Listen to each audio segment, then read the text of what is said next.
All right. Okay, good afternoon, and to you participating from the US, good morning. My name is Ingrid Lomfors, and I'm the director at the Living History Forum in Stockholm, Sweden. And I would like to welcome all of you to this seminar entitled Courage to Care. The issue of caring and of having the courage to fight indifference is the overall theme which the Living History Forum has chosen for the Holocaust Memorial Day of 2021. And you are all welcome to take part in our digital exhibitions and other kind of material that you will find on our web. This seminar is the fourth and final in a series of seminars this week, where we at the Living History Forum have the honor to have our special international 27th of January guest of this year with us. Welcome once again, Professor Carol Rittner. Now, let me introduce the panel shortly. Professor Rittner is a distinguished historian of Holocaust and genocide studies, and she also has a keen interest in the teaching of the history of the Holocaust.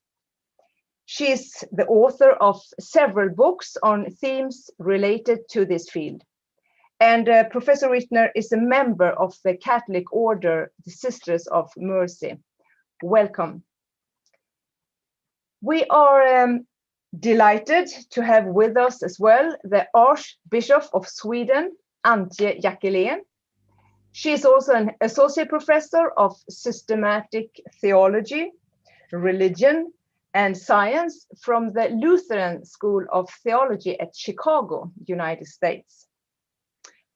In her capacity as an archbishop, she is taking a great interest in social and political issues also outside of the church. Our third guest is Mr. Paul Salmons from Great Britain. He is a renowned expert on Holocaust education, and he has for many years been a British delegate to the International Holocaust Remembrance Alliance. Now I have the pleasure to hand over to our moderator of this discussion, namely Mark Levengood. Mark, we are so happy that you accepted the invitation to be the moderator of this conversation, and I totally trust you are the right person to do this. Please, Mark, you are in charge now.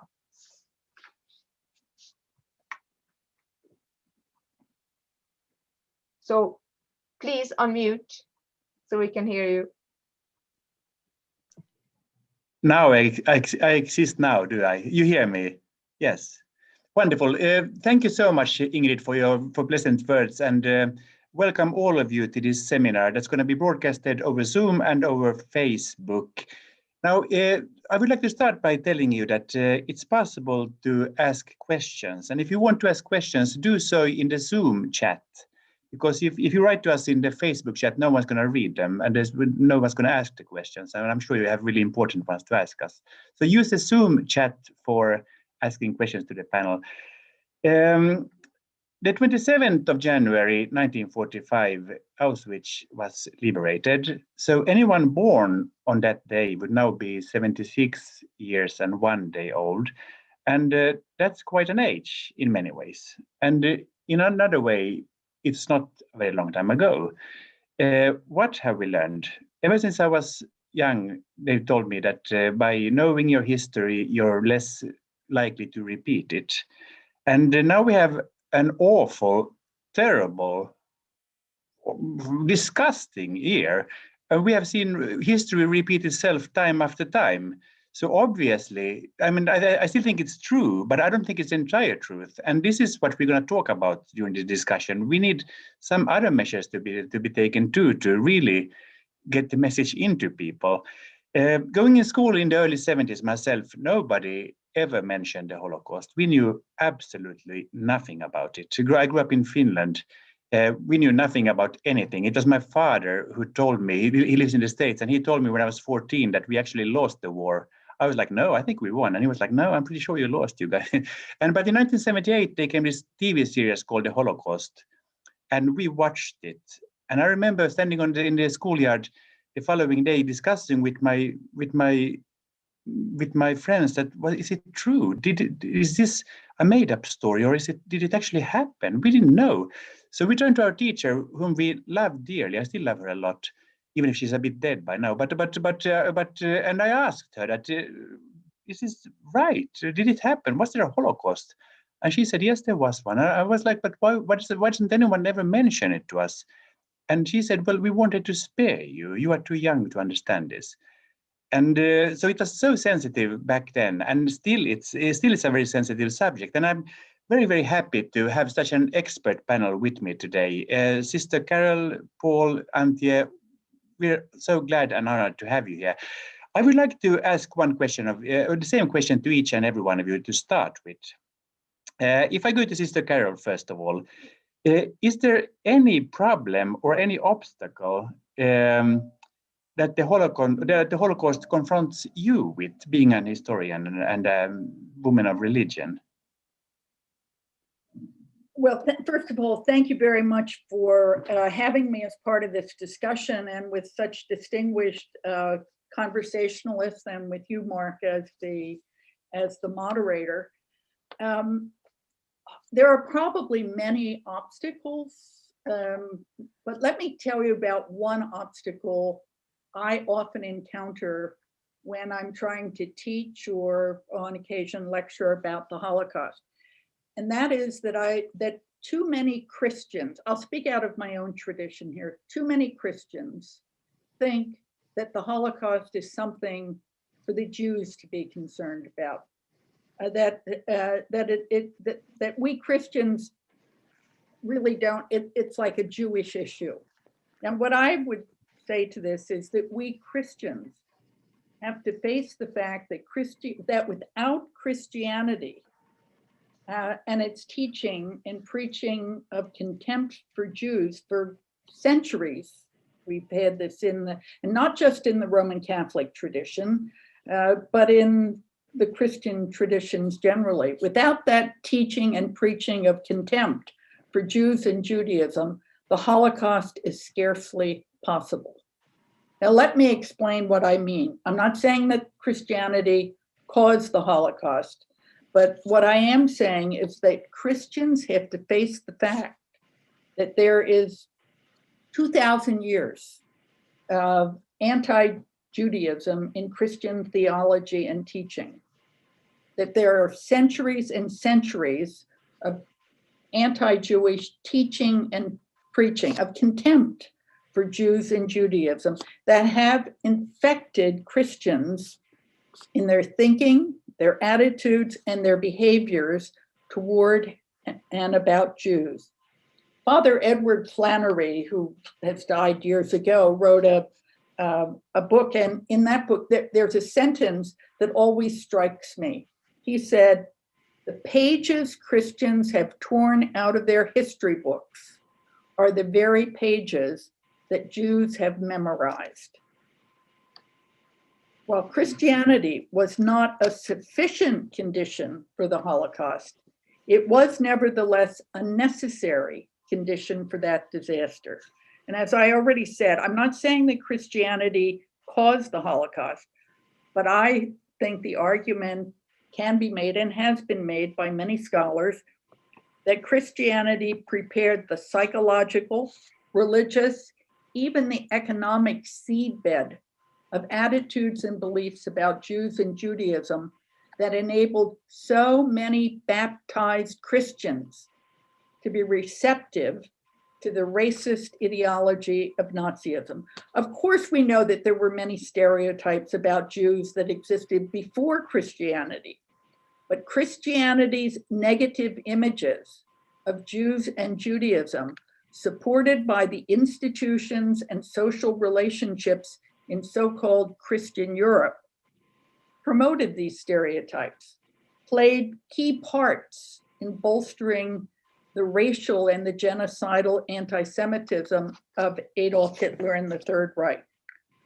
Now, most of the students I've taught that I still teach from time to time, this is Roman Catholics, Protestant Christians, Orthodox Christians, Jews too. are notoriously ignorant about this history.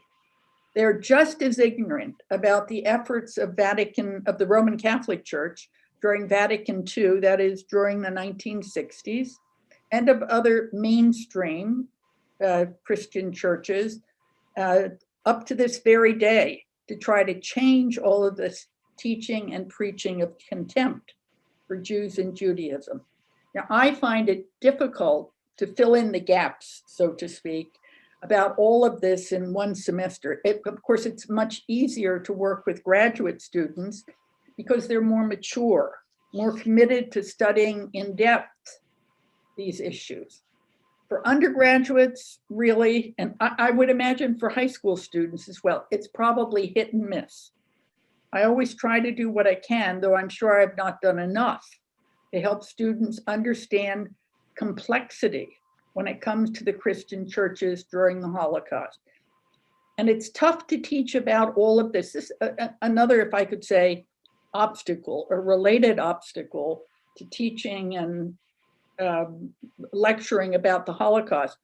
It's tough to teach about all of this as when the students in your class have very narrow and very rigid views about their own religious tradition and its beliefs, its prayers, its dogmas, its doctrines.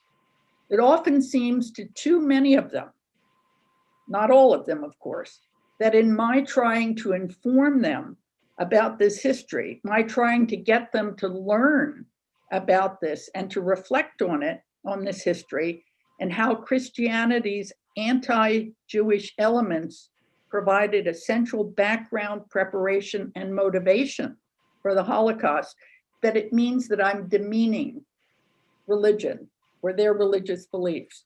Of course, one of the things I always say to them right up front, look, I'm a professional, so to speak, religious person. That it does me no pleasure to speak about these issues. But I really think that this issue of anti-Judaism in Christian theology and teaching, the teaching of contempt, and how that is known or not known by the students or the people I lecture to, I think that is an obstacle. And I think it feeds in as well, or it supports the notion, hey, the Holocaust has nothing to do with us Christians. It's about Jews. I've had enough of this, enough. But do you feel that the church has done what it can in these 76 years and one day to get rid of the anti-Judaic inheritance we have? Not enough. Not enough. We have much more to do. And I would say a lot of what has been done, at least in the Roman Catholic Church, has been done at upper levels. It does not always seep down. I mean, the textbooks have changed, with prayers have changed, but I can't always say, it's not that I hear anti-Jewish preaching, but I hear uncontextualized preaching at Mass about, at the moment we're reading as part of the daily Mass, Paul's letter to the Hebrews. And I must say, I'm not a scripture scholar, but I think, oh my goodness, the images of Jews in Paul's letter to the Hebrews that we're hearing at daily Mass, I think it's unfortunate. So I think we've done a lot, but not enough. We have more to do. Yes, and it has to reach down to an everyday level where the everyday Mass is being held, of course. Thank you so much, Sister Carol. I turn to Paul Salmons with the same question. As a curator and as a historian, what are the special obstacles you are facing when it comes to the Holocaust and teaching about it? Thank you, Mark, and thank you for inviting me to be part of this conversation. I'm really looking forward to hearing these different views and to sharing ideas here. I'd like to also approach this as Sister Carol did, from a personal perspective. My biography, if you like, I'm not from a Jewish background or heritage. I was brought up as a Christian, although today I'm an atheist. But the Holocaust is often framed as Jewish history, as part of Jewish history, and of course it is a part of Jewish history, but it's also a part of my history. The Holocaust is a deeply traumatic memory, first and foremost, of course, as a disaster for its victims, and also, though, as I think, an absolute catastrophe for what we like to call Western civilization. What does the Holocaust mean for our view of ourselves? It wasn't, although it's, of course, as I say, part of Jewish history, absolutely, it wasn't Jewish people that caused the Holocaust or perpetrated it or allowed it to happen. So what does that mean for our view of ourselves, of our societies, of our ideas of progress? It's important, I think, to ask what this means as part of our national and of our European stories. So I'm not approaching this as Sister Carol is from a Christian perspective, but still as a fundamental part of my identity. Despite the disaster of Brexit, I still consider myself very much a European, part of the European culture, tradition, civilization. How is this possible not very long ago and not very far from where we live? How is it possible that people everywhere became complicit in the murder of their neighbors? This is a challenge that we face, an extraordinarily difficult question to answer. And I think in terms of my role, as you say, as an educator or as a curator in exhibitions, I guess the biggest challenge there is how do you do justice to the scale and the depths of the atrocity? How do you convey something of the complexity of this past in an accessible and meaningful way? And how do you allow people to engage emotionally and to care about this difficult history, but without being incapacitated by it, without themselves being traumatized? So we need to find ways to be able to move people, but as I say, not to incapacitate them, to touch them, but not to push their emotions. And how do we open up space where they are able to try to wrestle with and to make meaning for themselves without trying to preempt that meaning, without trying to burden them with our own interpretation, which I think almost always becomes a form then of manipulation. How do we speak to this past and try to find meaning in it without abusing or appropriating the murder of millions of people, using them for our own particular social, moral, or political agendas?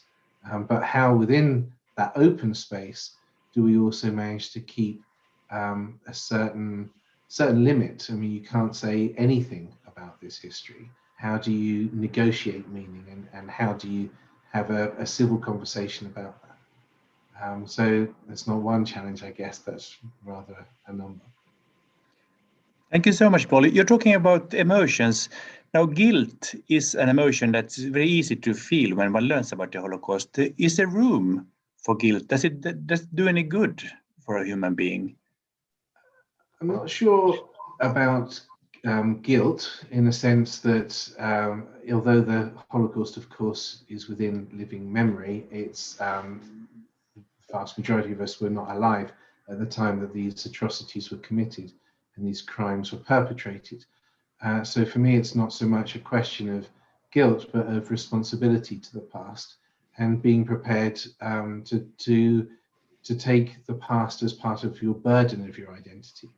I think there's a danger, there's a risk when we explore any part of history, any part of the past. It's such an important part of our kind of identity forming that we might be rather over-selective in the parts of the past we want to explore and the stories that we want to tell ourselves about ourselves.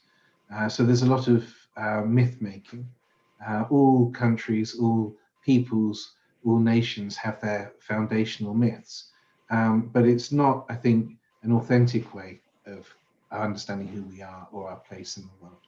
So I think it's not so much about guilt, but what John Roth has spoken about, the challenge of who owns the Holocaust. And he does, I think, a very powerful intellectual turn on this, where instead of being focused so much on who has the right to speak about the Holocaust, who has the right to pronounce on it, that form of owning it as a thing or a possession. He turns this into a different form of ownership, where he says we can own a responsibility, we can own a burden. What does it mean to own the Holocaust if you're prepared to take it into your life and to take it into the way that you understand and see the world? What kinds of burden does that give to you? That's very interesting, especially with my Finnish background, because we always learned that Finland was totally innocent and we were just victims of circumstances.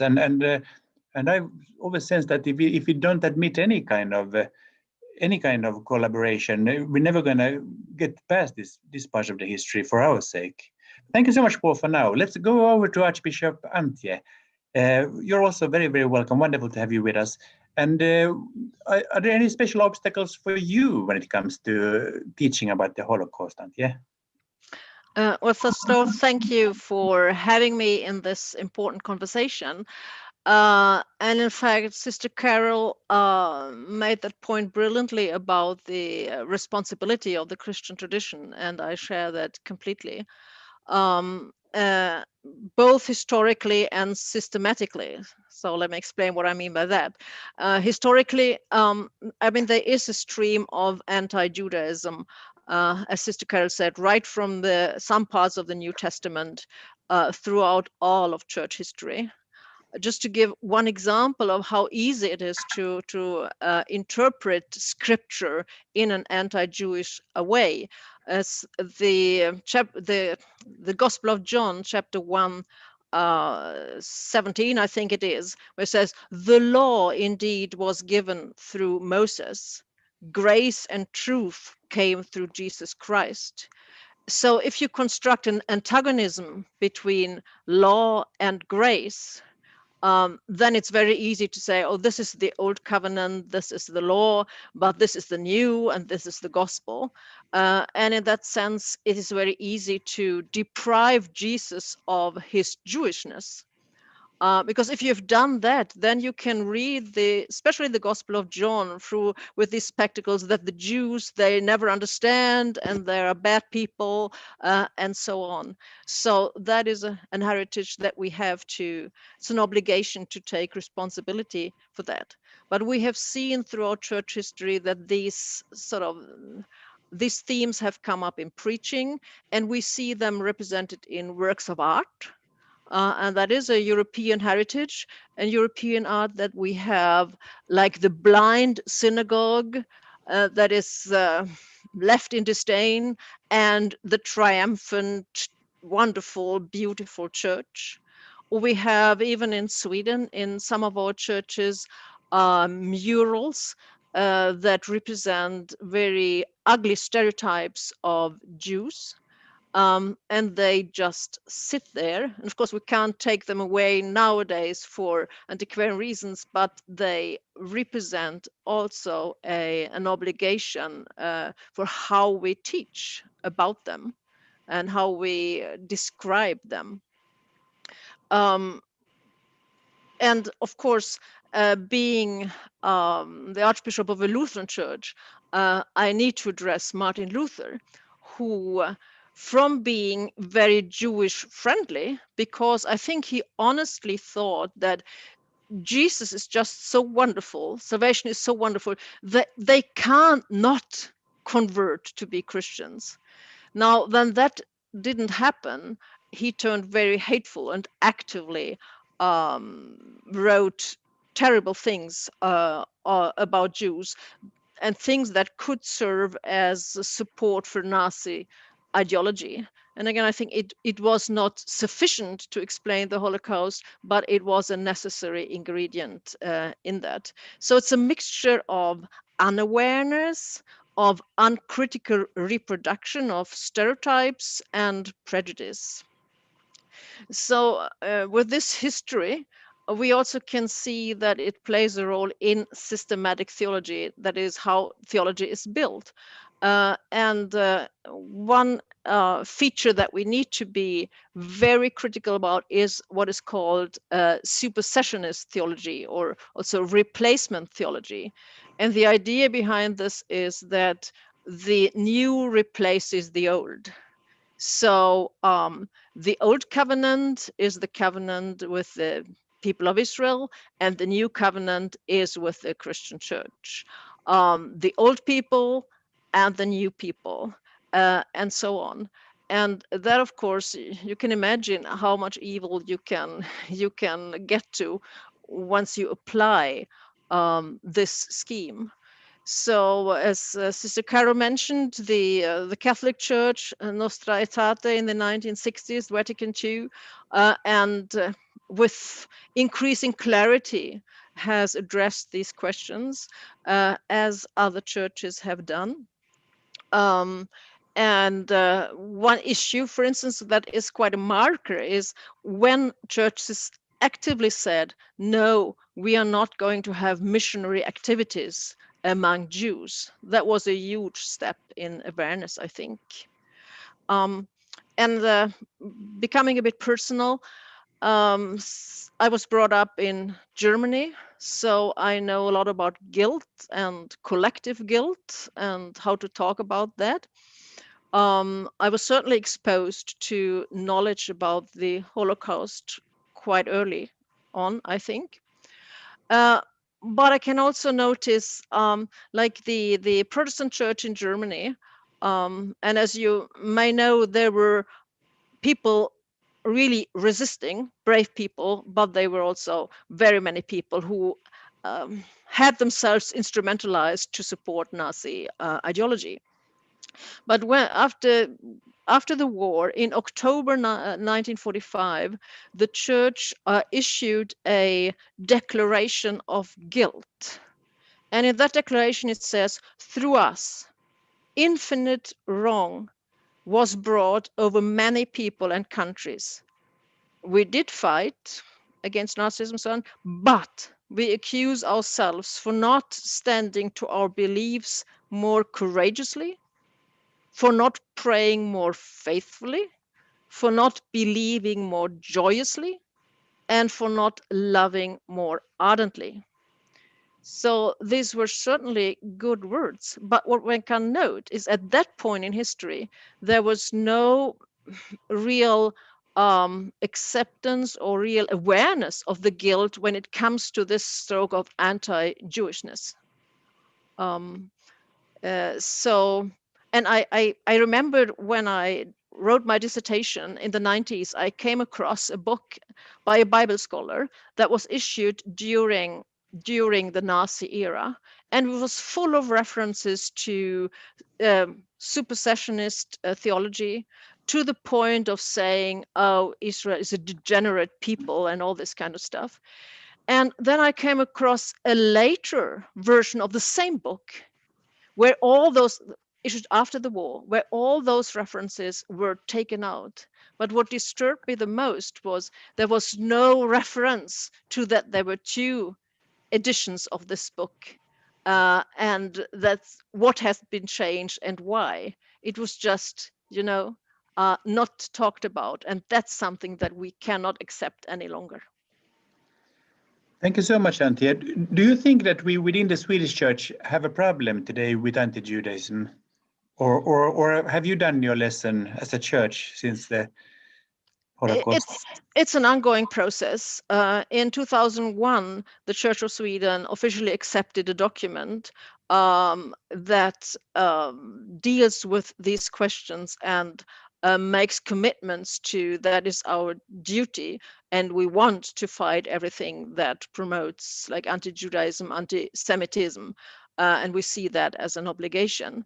But again, I mean, it's one thing to have an official statement, and that's good. That's a good step. It's an important step that was taken by the General Synod of the Church of Sweden. But it is another thing to say, oh, this is common knowledge now throughout the whole church. And I think there we have to work more, but even more so when it comes to society.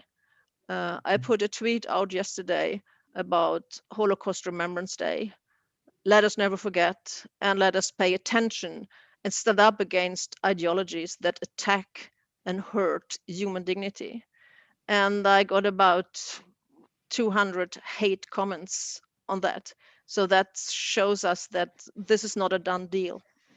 No, and I think you're so right that this is an ongoing process, and it will be one. I mean, this last year has taught us how easy a country and a culture can be broken down. My half of my family lives in the States, and neighbors stop talking to each other because they vote differently and they demonize each other, and it's so awful to see.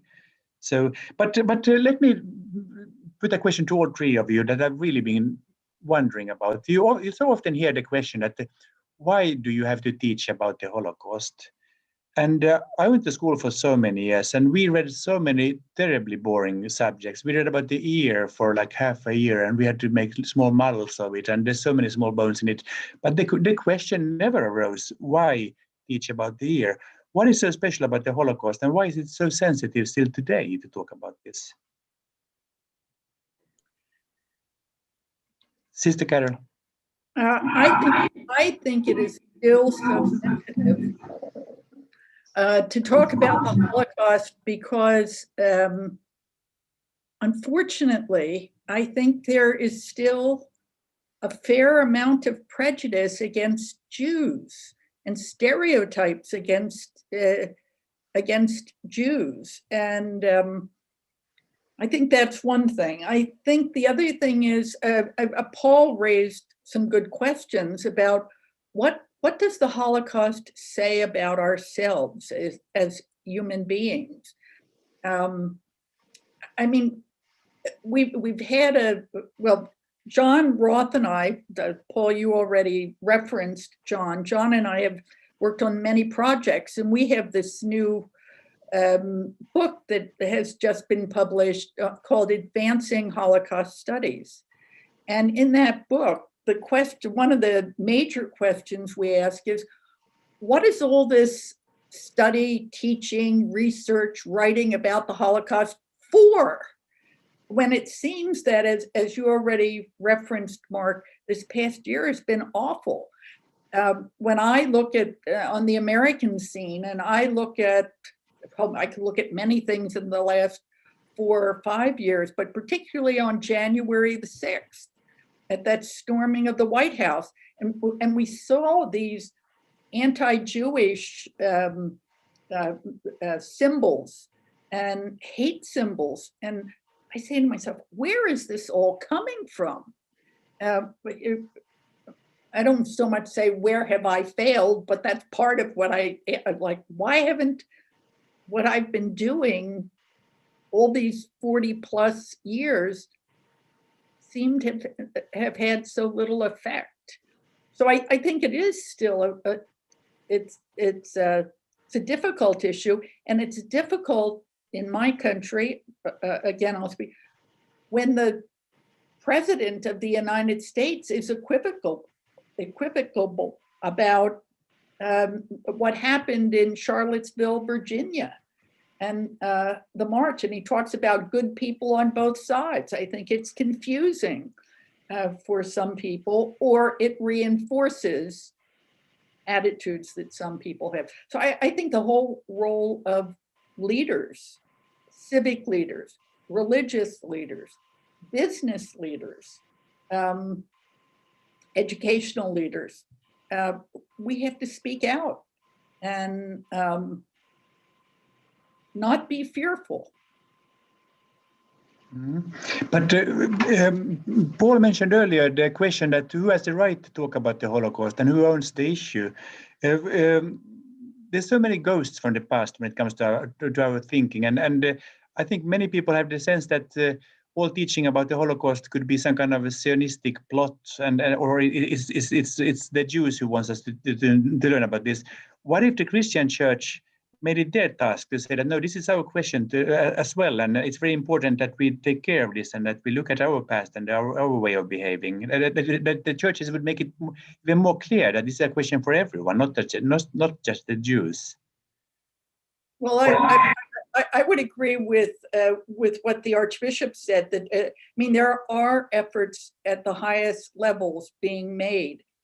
We have changed educational materials, preaching materials, biblical commentaries, but you know, there are so many issues today that you can't do everything. But I mean, I think people are trying, but let me just say, not hard enough.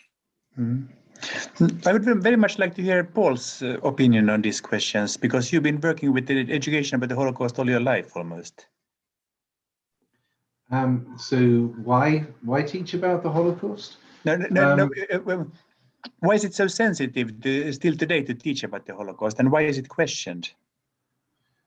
Well, I think in a sense it would be surprising if it wasn't.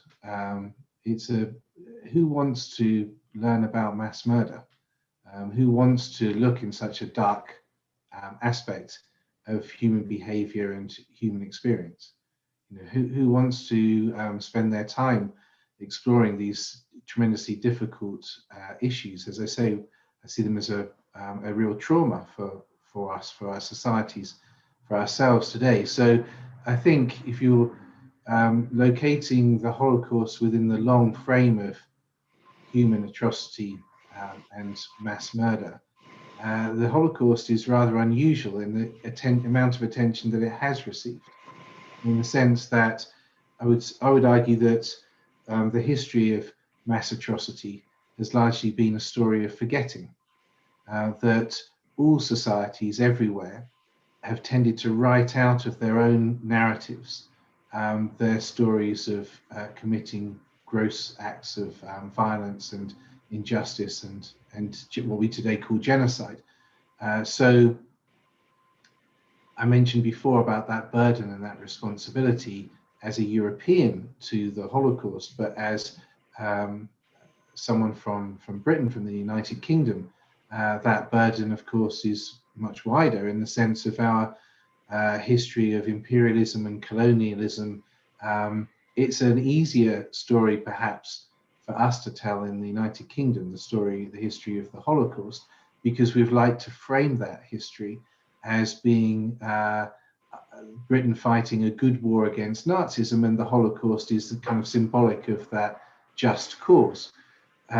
Neglecting too much, I think, our own failures during the Second World War, in the sense of the knowledge that the Allies had, the good detailed knowledge, and the failure to make rescuing Jews a war aim. You know, it was known in good detail as the crimes were being committed. Although genocide is always to some extent done in secret, and in this case under the cover of war, still we have documentary evidence that the word was getting out, and it was even reported in the British press, in the national papers, on the BBC. There was a declaration in the House of Commons in December 1942 condemning the crimes of the Nazis, declaring that they were carrying out a continent-wide extermination program of Jews. And yet still, when the British and the Americans met in Bermuda in 1943, on the same day that the Warsaw Ghetto uprising was breaking out, ostensibly meeting to discuss what more could be done to rescue Jews and whether or not an offer should be made to the Nazis to take many more refugees. On the second day of that meeting, Richard Law, the head of the British delegation, pointed out, well, what if Hitler says yes?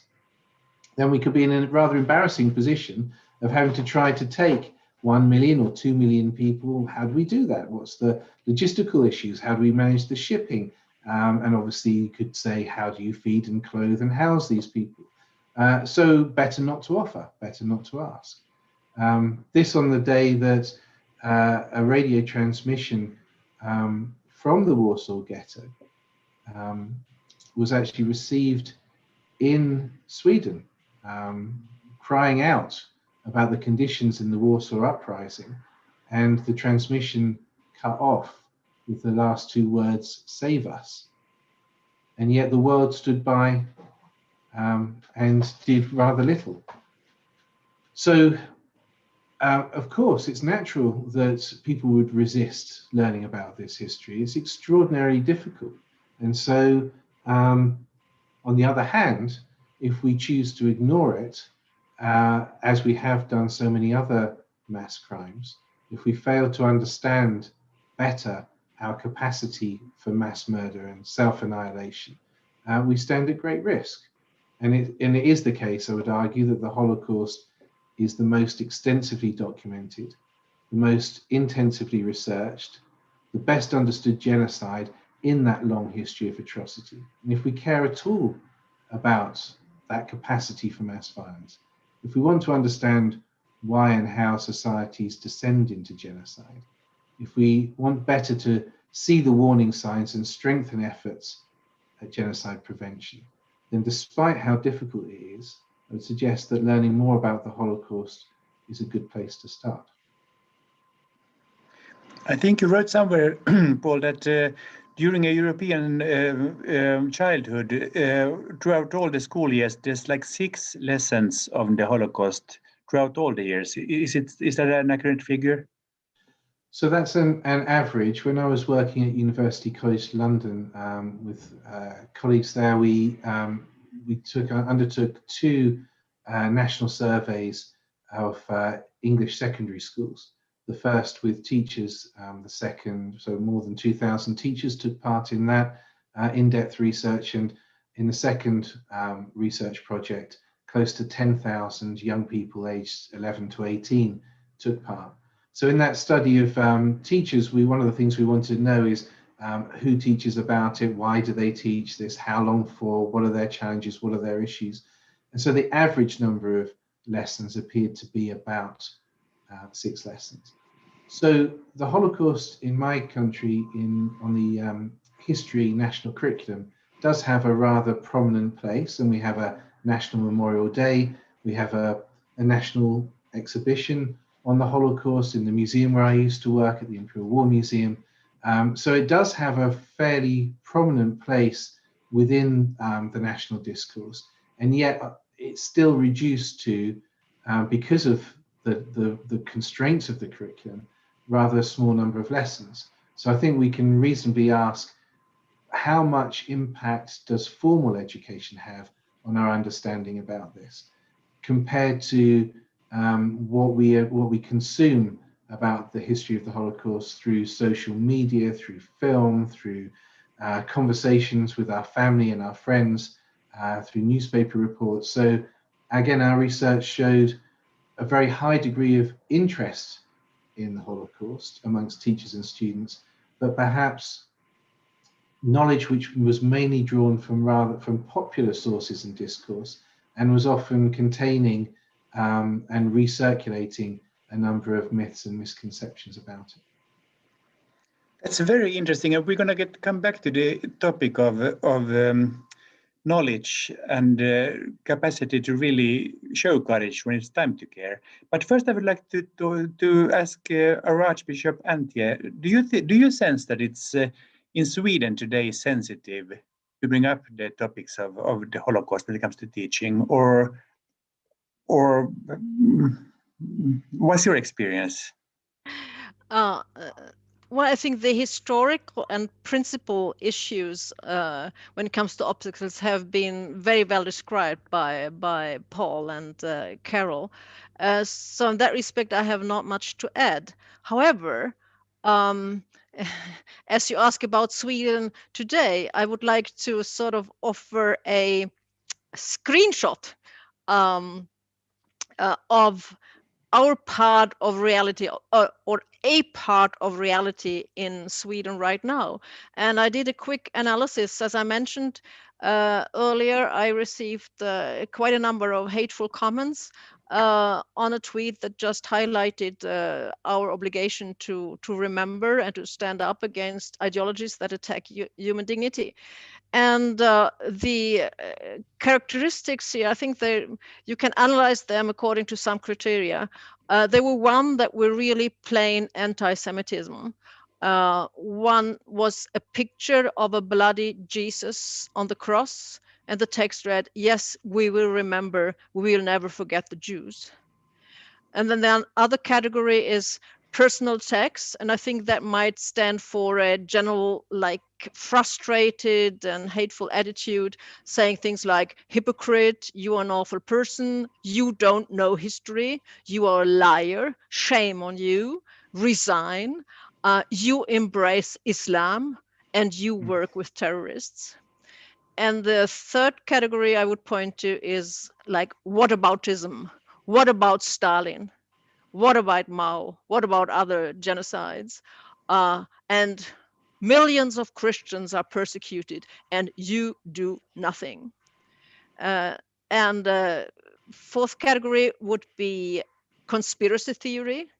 Like, vaccination of the world's population will make the Holocaust look like a prelude. And a rather large category is the category of political messages. Remembering the Holocaust is leftist propaganda. You use the Holocaust to promote socialism, while at the same time socialism is brandmarked as actually having promoted and still promoting anti-Semitism. And quite a lot about Islam is an ideology that promotes anti-Semitism and is an attack on human dignity. And whenever you engage in interfaith or dialogue or multi-faith work where Islam is involved, there you automatically become anti-Jewish and anti-Semitic. So that are sort of the anti-Semitism, personal attacks, whataboutism, conspiracy theory, and political messages. That, I would say, is sort of a picture of what might be obstacles in Sweden right now. Thank you very much, Antje. That's a terrible picture you're painting of the situation, but I recognize the atmosphere out on the internet and stuff like that. My grandmother used to say, when she got really tired of everything, she said, "Remember one thing, the idiot's mother is always pregnant." That comes handy at these times. Yes, Sister Carol, please.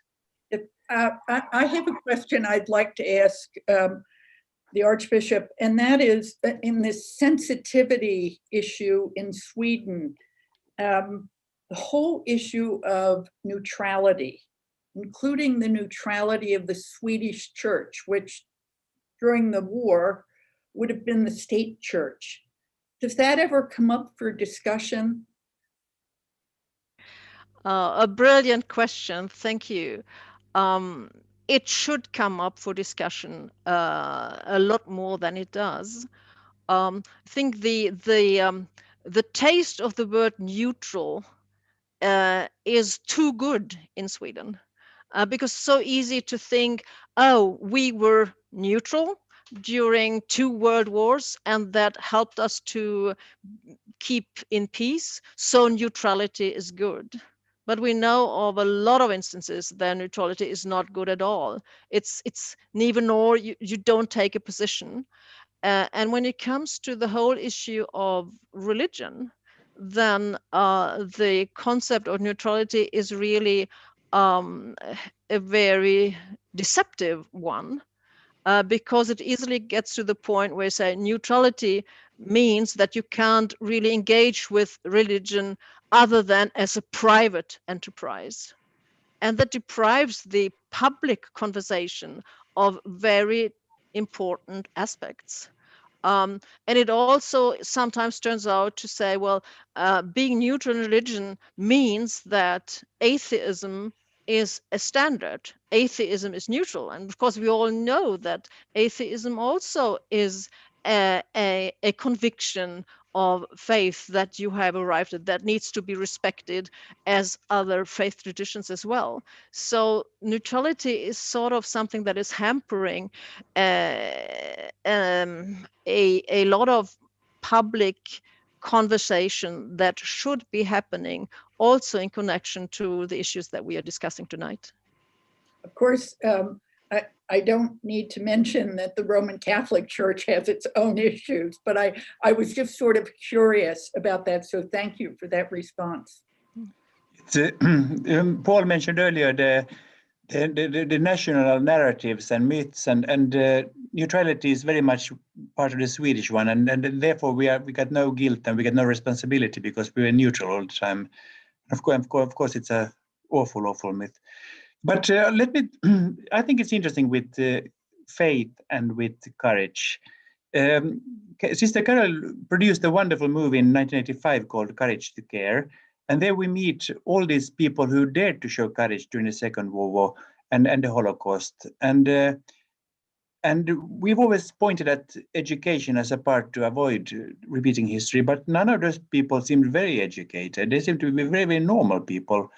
And is it more likely that educated people show courage? And is it more likely that Christian people or people who see themselves as Christians, that they show more courage when it's time to care? Is that question directed to me?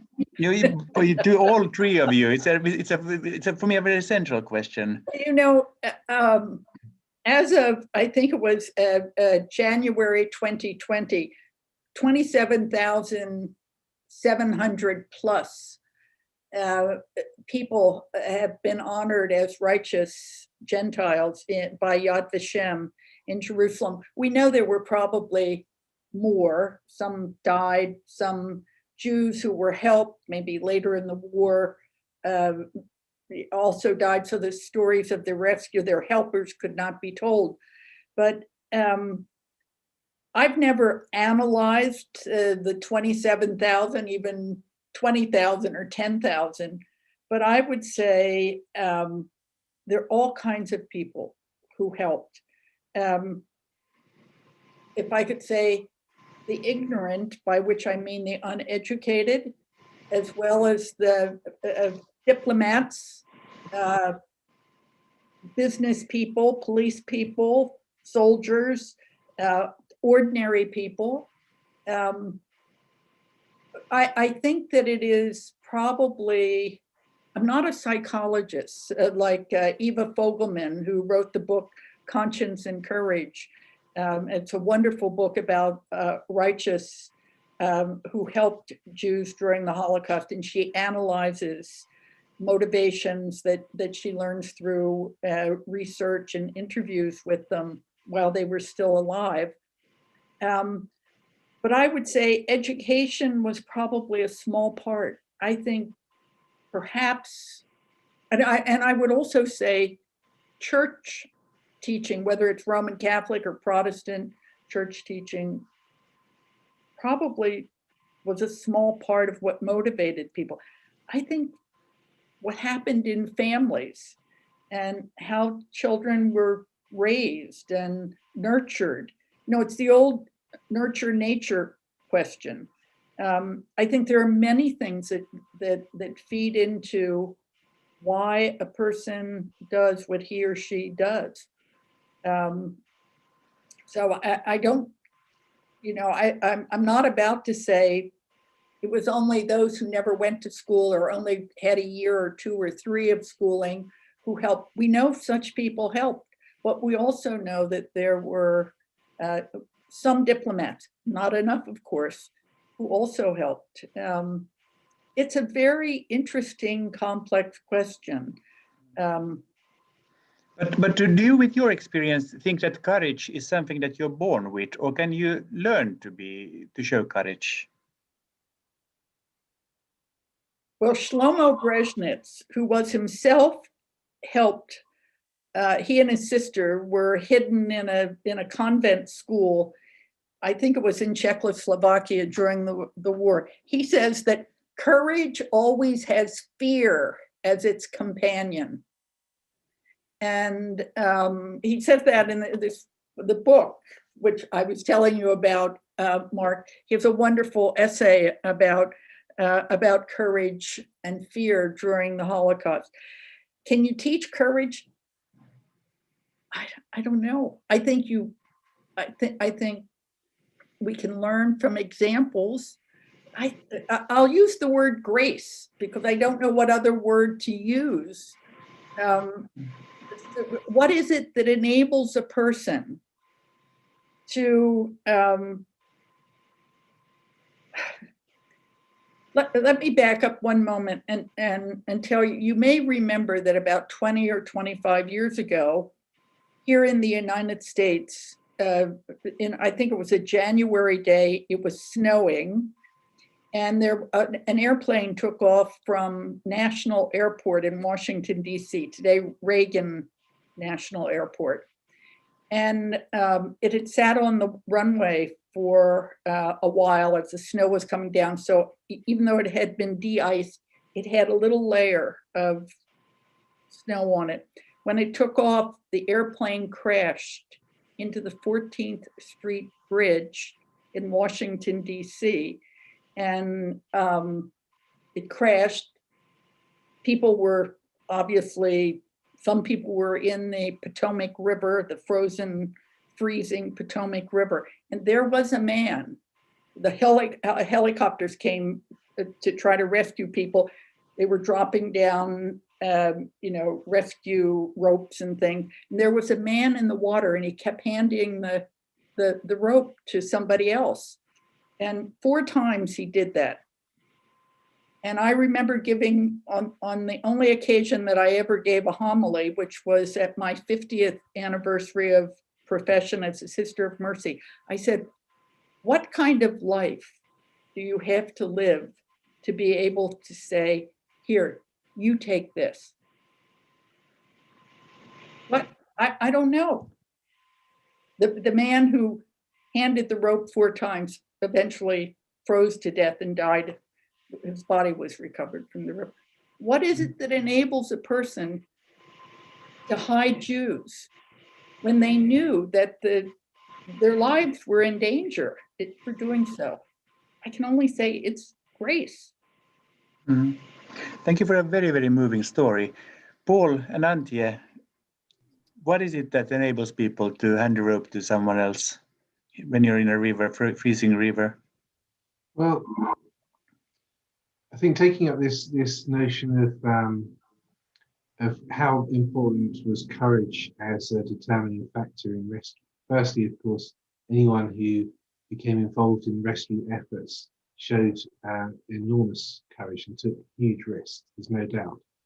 But if we reduce the notion of rescue or the reasons for rescue to being one about personal character in terms of personal courage in this case, I think we are at risk of oversimplifying, as Sister Carol says, an extraordinarily complex set of factors. So by way of example, and taking the river again, if you like, René Bousquet was a policeman in France before the Second World War, who became a national hero during a flood, jumping into a flooded river, pulling out drowning people, jumping back in and getting more, and again, returning to the river and pulling people out. A man of immense personal courage, and a man who, in his biography, as far as I'm at least able to judge for what I've read about him, not a strong anti-Semite, certainly not anyone by conviction who was attracted to Nazism or this kind of ideology. So not a hateful person.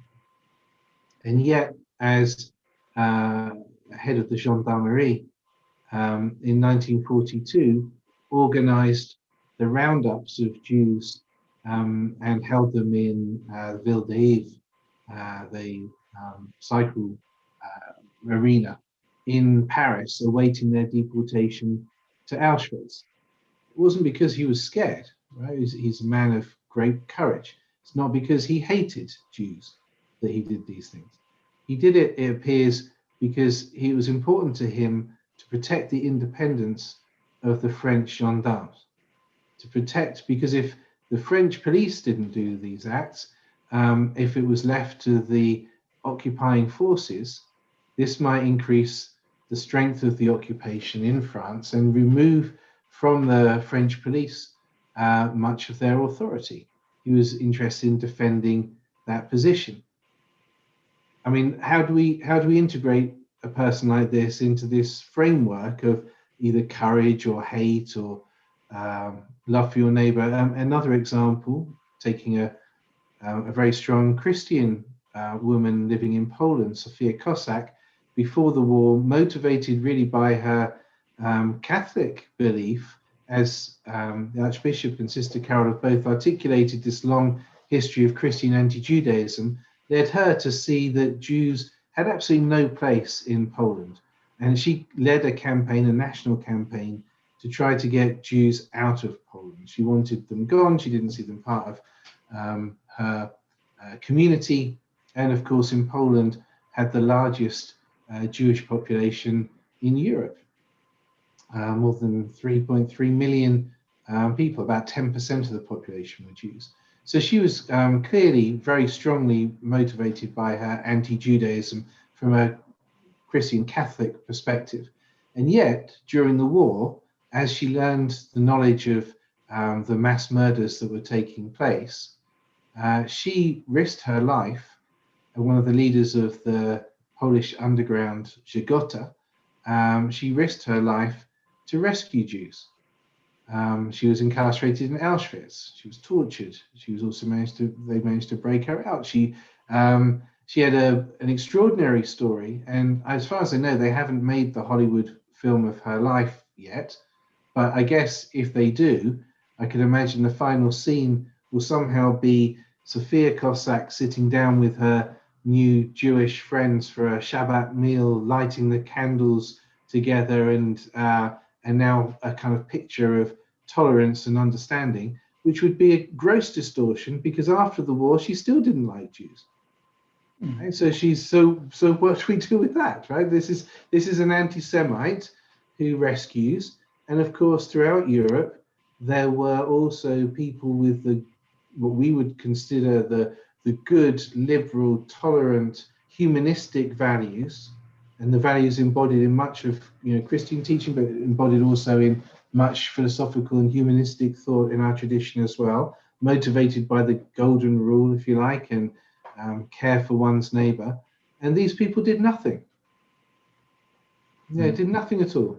So I would suggest that upbringing, religion or lack of it, social class, profession, education, none of these things are good indicators of how people behave in a crisis.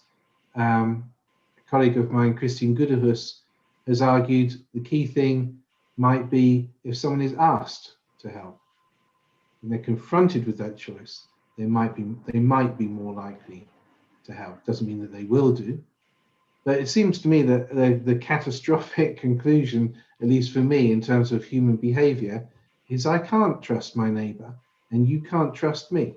You don't know what I will do in a crisis, and I have no idea what you will do either. Which is why I think, in terms of putting all of our efforts into education around character education, in my view, is probably a mistake. Because we had that kind of character education for centuries before the Holocaust, and it didn't prevent these crimes, didn't stop these things from happening. I think what we need to do, that doesn't mean it doesn't matter. I'm not saying character education is not important. Of course it is, but it's not enough. And I think we need to do more on an institutional basis, and we need to do more paying attention to the great injustices in our societies, the upheavals, the stresses, the agonies that people go through, the desperation that they experience, which leads to this kind of polarization in societies that we're seeing today, only too clearly, as you've articulated, Mark and others, over these last few years. The distrust, the disharmony, the polarization, the extremism that we're seeing. Maybe we need to pay more attention to people's lives and their concerns, and bring about a more just world, so that there is less of this hostility and antagonism, which is a much harder job, of course, than teaching, as you said before, 6 lessons on the Holocaust and hoping that will do the job. It won't. But thank you so much, Paul. This is so interesting, and I could go on forever listening to this, because I always wondered so much about the Holocaust.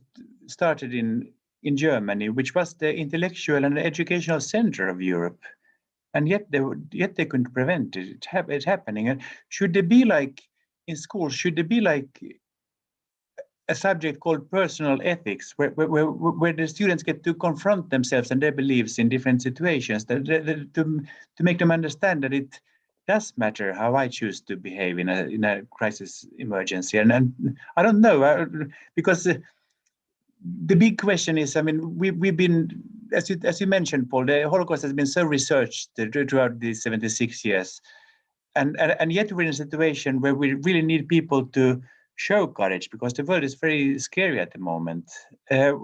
Should we be teaching in some other way? Is there something that's lacking in the way people teach about the Holocaust? And this is a question to all three of you. I don't think it's about necessarily how people teach about the Holocaust, because again, you have such a small number of lessons. It's such a small part of the curriculum. The problem, not the one problem for me, is the entire educational system. You know, the reason why it was possible across an entire continent to murder millions of people, it was only possible with the widespread complicity of vast numbers of their neighbors. And how do you get people to cooperate in these things? How do you find people that will do this work? I don't think most of them are necessarily driven by a fanatical hatred. But there is a tendency in our modern society to reduce projects, large-scale projects, to very small atomized areas that we specialize in, where we feel rather distanced from the program as a whole. Sigmund Bauman has spoken about this problem in modernity as helping to create genocide at a distance.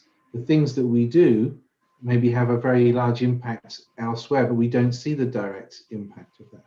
Well, our school system is designed not, of course, to create a genocidal project, but to create an industrialized or now post-industrialized society which fits people for labor and fits people for their place. And we have an educational system, in my view, which speaks to the need to care for the individual and speaks to the value of each student matters, and yet reduces students to a cohort, a mass, who are to be funneled through an exam system, and has a very hierarchical system of power, right? Where young people, we say we're teaching them for democracy, and yet how much choice do they get in what they study or how they study it? I mean, often they have to raise their hand and ask for permission to go and use the toilet, or they're not allowed to eat. I mean, basic human needs. Right? The hierarchies of power are replicated in our school system that are part of the problems of the wider injustice we see in society. So, yeah, we should transform everything, not just how we teach the Holocaust. But Archbishop Antje, in Sweden, we don't have the same hierarchy in school. Do you think that it's still applicable, what we hear from Paul? Well, I think the somewhat sobering truth is that we will never be able to tell in advance who is going to be courageous in a press situation and who is not. I mean, we can't even tell it about ourselves, even though we pretend that we know ourselves pretty well. But then again, we know that we have a propensity by evolution to altruism.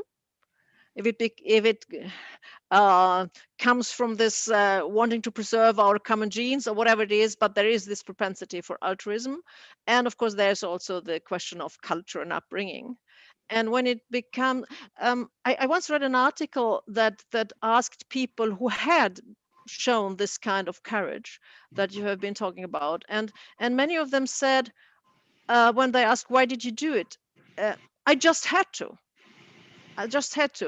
They were responding to something. They were taking responsibility because they responded to something inside them. Now, how do we educate ourselves and the young people to develop this thing that they can respond to? I think we can never really be sure about the result. What we can do is to facilitate rather than to sort of say teach them to be courageous. And one thing I think is being grounded, have this internal compass, because I think that's the internal compass that is calling on you to act.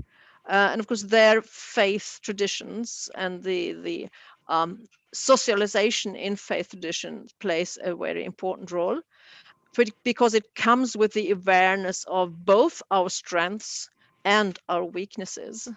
And I think that is an important part of it. As much as I love Bildung, I also realize, looking back at what happened in Germany, as you referred to, Mark, that Bildung was not a protection for cowardice or being just a bystander. It needs to come together with empathy. Then you have a better conditions to actually act courageously. I also do think, and that applies to Swedish context, we need to rehabilitate discernment, because we have cultivated a culture where we think if we have the right rules for everything, the right policies for everything, then we will end up having a civil and good society. I think that is part of what Paul describes as this producing people to fit the labor market. I mean, we almost never hear when something goes bad that somebody says, oh, there was something wrong with somebody's discernment.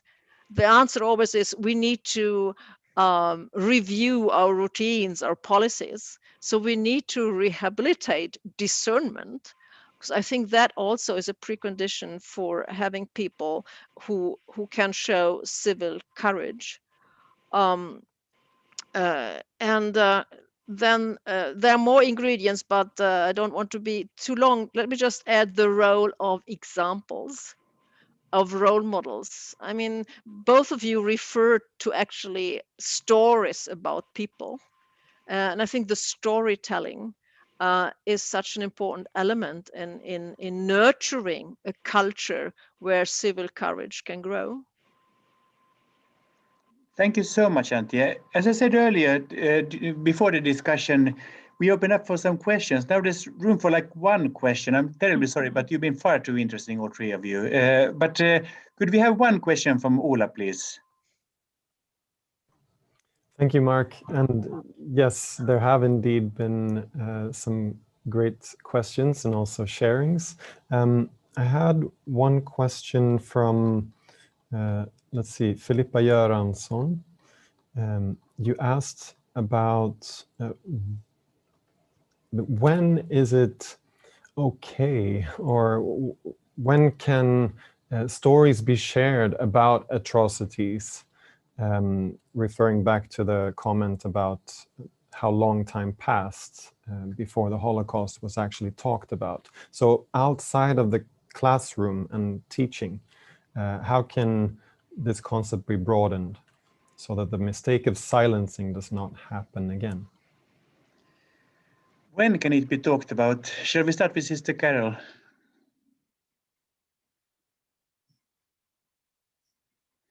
I think you're muted, Sister.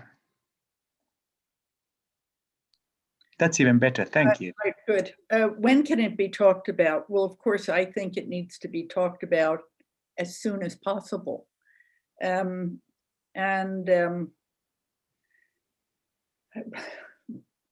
But the when is, we can't sweep these terrible things under the rugs, to use a metaphor.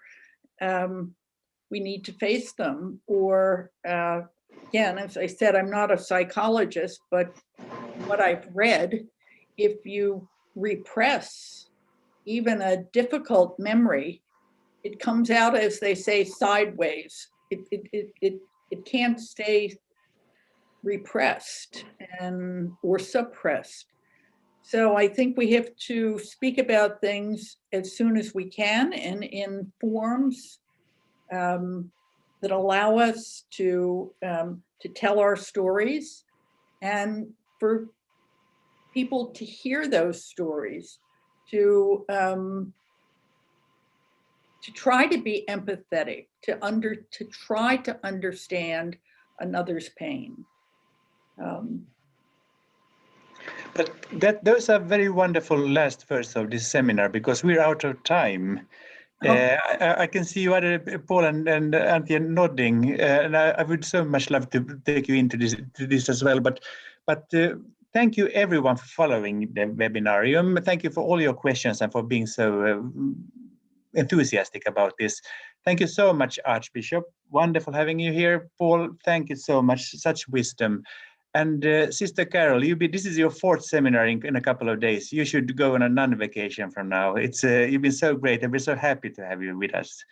So thank you, and to everyone. This Eva Friedrich giving us a small applaud up in the corner here. So it's for all of you. Thank you so much, and thank you for being with us today. Thank you.